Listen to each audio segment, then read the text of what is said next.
Today, I'd like to talk to you about cleaning the TAP-5 keypad.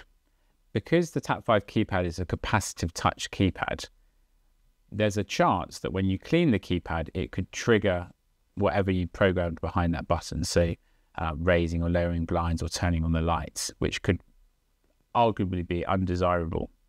We've therefore added the ability via a 1-bit object to turn the keypad into cleaning mode.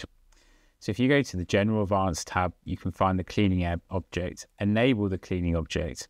You'll then find there's a 1-bit object here available for putting the keypad into cleaning mode. When the keypad's in cleaning mode, it will flash red with a kind of pulsating flash at a frequency of roughly once per second to notify the user that you're in cleaning mode. And all the buttons will be disabled, allowing you to clean the keypad. You can either permanently put the keypad into cleaning mode and use the 1-bit object to turn it in or on and in and out of cleaning mode, sending ones and zeros. Or alternatively, if you only want to put the keypad in cleaning mode for a set duration of time, you can use the cleaning timeout, which is the default. If you use the cleaning timeout, then you specify the amount of time in minutes that you want the keypad to be in cleaning mode for.